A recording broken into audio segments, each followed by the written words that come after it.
That's what St. Francis came to learn at the chapel of the Porciuncula, to rely on Mary's help as she coordinates the movements of God's angels in his life and in the lives of his followers, so that they can keep giving to God the permission to be the Alpha and the Omega of their lives. Now have a look, finally, at the panel on the left. The angels surrounding the altar. Above the altar, Jesus carrying the cross, and his mother, whom he's deputizing to be his Queen of the Angels. In the scriptures, particularly in the Old Testament, the kings were allowed to have more than one wife. Now that will change in the New Testament. Remember, the Old Testament wasn't perfect. So the perfect situation, one man, one wife. But in the Old Testament, then, if the king had more than one wife, who was the queen? Who was the main queen then? It was the mother, the Queen Mother. And so Mary, Queen of the Angels, is given that role because she's the Queen Mother. So the queen takes her place in the gold of the court. And so Jesus, in his kingship that is asserted on his victory at Calvary, he appoints Our Lady as the queen. Now, the cross in this picture, the symbol of the Passion. The word compassion, the word passion means suffering. Jesus suffered his passion and death. The word compassion means to suffer with. So we'll often, when we see Jesus with his cross flanked by Mary, the Queen Mother, we'll often think about the passion of Jesus and the compassion of Mary. She stood at the foot of the cross as the Queen Mother, understanding his suffering and helping him to pour it out for us. And so Francis, as he prayed before Our Lady of the Angels, the vision that he had at her chapel at the Porciuncula, before Our Lady of the Angels, Francis felt the compassion of Mary. I brought along with me a few quotations from some of the early writers about his great devotion to Our Lady that he learned as he came to understand her compassion while praying in the Porciuncula.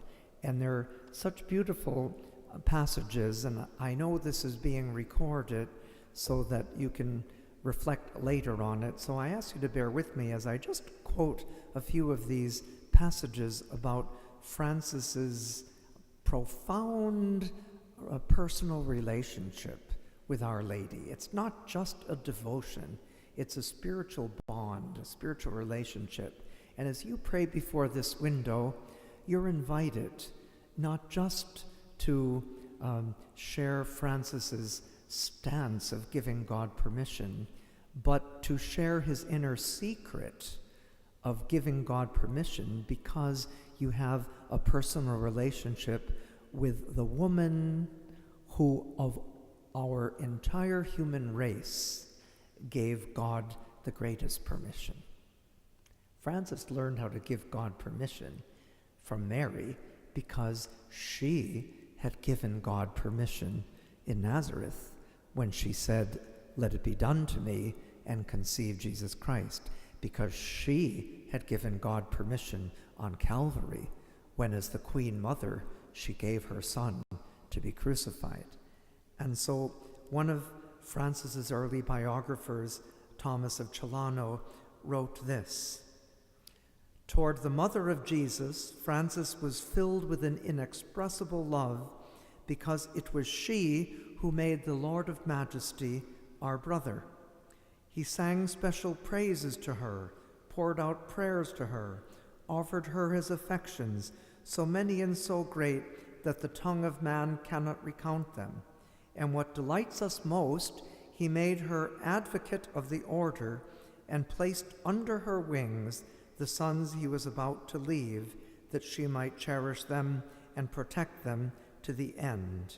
Hail, advocate of the poor. That's why Franciscans like Father Francis, Father Michael, myself, are always talking about the Blessed Mother, because St. Francis bequeathed her to us as our advocate. Now, here's what one of his early biographers, St. Bonaventure, wrote about the Portiuncula. As he was living there by the church of the Portiuncula of Our Lady of the Angels, Francis prayed to her who had conceived the Word, full of grace and truth, begging her insistently and with tears to become his advocate. And there, at the Portiuncula, after begging her to be his advocate, he was granted the true spirit of the gospel by the intercession of the Mother of Mercy, and he brought it to fruition. The Portiuncula little portion, as it was called, the little portion of Our Lady, was a space, a Marian atmosphere, where Francis could breathe the gospel. He inhaled it and exhaled it.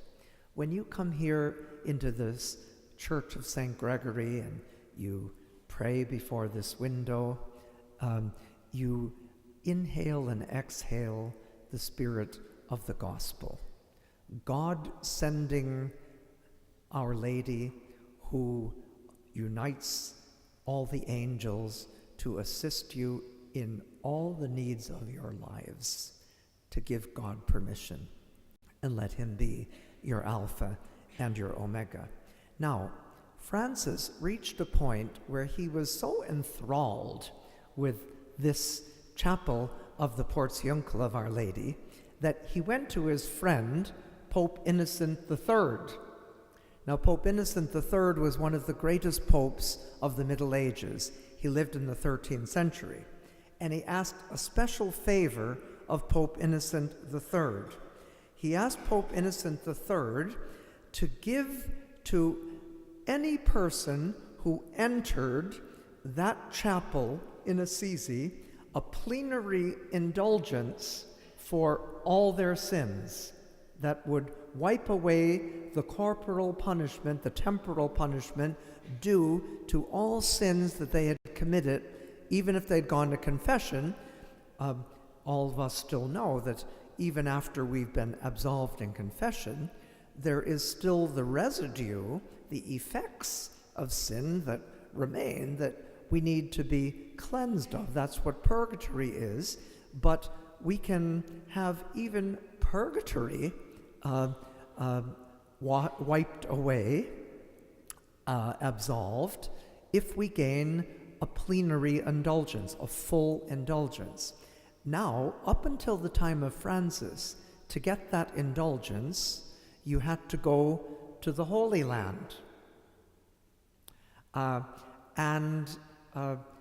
was rather dangerous. Those were the days of the Crusades. You couldn't even get into parts of the Holy Land.